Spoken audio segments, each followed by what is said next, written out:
ഞങ്ങളിപ്പോൾ ഉള്ളത് പാരീസിലാണ്. എല്ലാവരുടെയും ഒരു ഡ്രീം ഡെസ്റ്റിനേഷൻ ആയിരിക്കും എന്നാണ് ഞാൻ വിചാരിക്കുന്നത്. പാരീസിലെ ഐഫിൽ ടവർ, അതിൻ്റെ ഫ്രണ്ടിലാണ് ഞങ്ങൾ നിൽക്കുന്നത്. ആദ്യം തന്നെ പറയട്ടെ, ഞങ്ങളുടെ യാത്ര കൂടുതലും നടന്നും ബസ്സും ട്രെയിനും എല്ലാം എടുത്തായിരുന്നു കേട്ടോ. പാരീസിലെ കൂർബിവോ എന്ന സ്ഥലത്താണ് ഞങ്ങൾ റൂം എടുത്തിരുന്നത്. റൂമിൽ നിന്ന് ഞങ്ങൾ ആദ്യം പോകുന്നത് ഈഫിൽ ടവർ കാണാനാണ്. ഇവിടുന്ന് ലെഫ്റ്റ് എടുക്കണം. ഞങ്ങൾ വിചാരിച്ച പോലെ അത്ര വലിയ തണുപ്പൊന്നും ഇല്ലായിരുന്നു. രാവിലെ ഇവിടുത്തെ വെതർ 12 ആയിരുന്നു.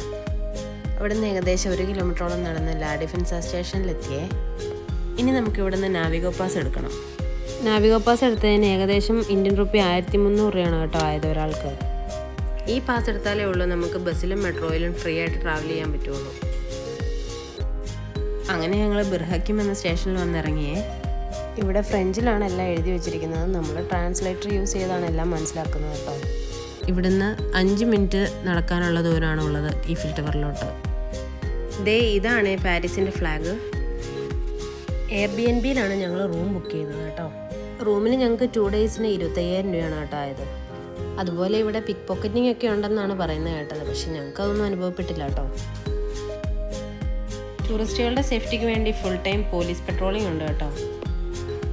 ശരിക്കും ഈഫിൽ ടവർ കാണാനുള്ള ത്രില്ലിലായിരുന്നു ഞങ്ങൾ 3 പേരും. അങ്ങനെ ഫൈനലി ഞങ്ങൾ ഞങ്ങളുടെ ഡ്രീം ഡെസ്റ്റിനേഷനിൽ എത്തിയിരിക്കുകയാണ്. ഈ ഈഫിൽ ടവർ ഇതിനോടനുബന്ധിച്ചുള്ള നല്ല നല്ല കാഴ്ചകളുമാണ് ഈ വീഡിയോയിൽ. ഇനി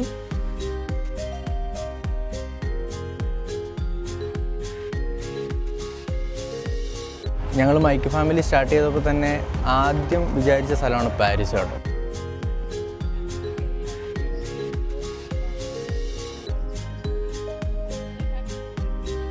ഈ ഐഫിൽ ടവറിൻ്റെ ഒരു ഹിസ്റ്ററി എന്ന് വെച്ച് കഴിഞ്ഞാൽ, ഗുസ്റ്റേവ് ഐഫിൽ എന്ന് പറഞ്ഞ ഒരു എഞ്ചിനീയറാണ് ഈ ഐഫിൽ ടവർ പണിതത്.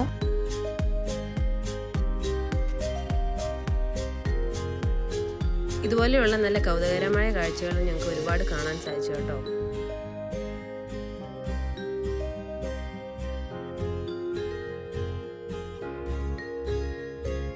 ഞങ്ങളുടെ മൈക്ക് ഫാമിലിക്ക് വേണ്ടിയിട്ട് ഞങ്ങൾ ആദ്യമായിട്ട് നടത്തിയ ട്രിപ്പ് പാരീസിലേക്കായിരുന്നു. ഇവിടുത്തെ ഫുഡ് സ്ട്രീറ്റിലെ ഫുഡുകളെല്ലാം അടിപൊളിയാണ് കേട്ടോ. ഇത് നിങ്ങൾ കണ്ടിട്ടുണ്ടാവുമെന്ന് വിചാരിക്കുന്നത്. ഇതാണ് നമ്മുടെ ഒളിമ്പിക്സ് റിങ്സേ. ഇതൊരു ഫോട്ടോഗ്രാഫി സ്പോട്ടും കൂടിയാണ് കേട്ടോ.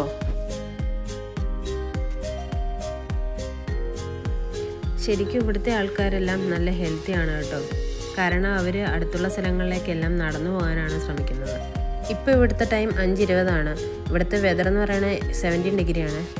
ഇവിടുത്തെ ഓരോ സ്റ്റാച്യുവും വളരെ അട്രാക്റ്റീവാണ്.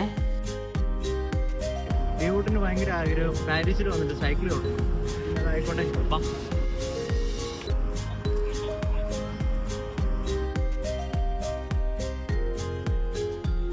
ഇവിടെ ഒന്ന് നോക്കിയാൽ നമുക്ക് ദൂരെ നിന്ന് കപ്പൽ വരുന്നത് കാണാം കേട്ടോ.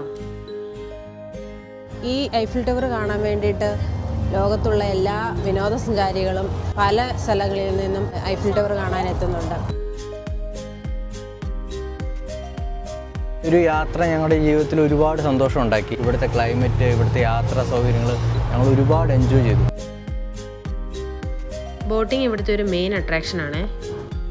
ഫാമിലിയായി യാത്ര ചെയ്യുന്നത് കണ്ടോ.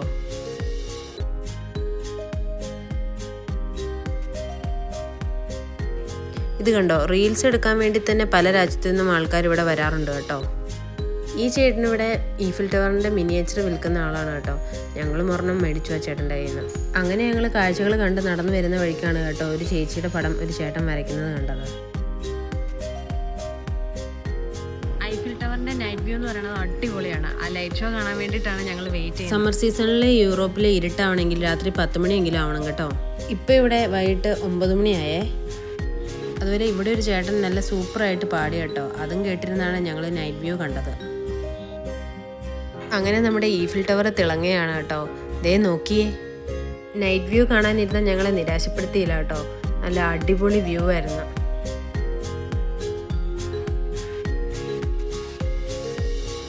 അങ്ങനെ ഇവിടുത്തെ കാഴ്ചകളെല്ലാം കണ്ട് ഒരു യൂബർ എടുത്ത് ഞങ്ങൾ തിരിച്ചു മടങ്ങുകയാണ്.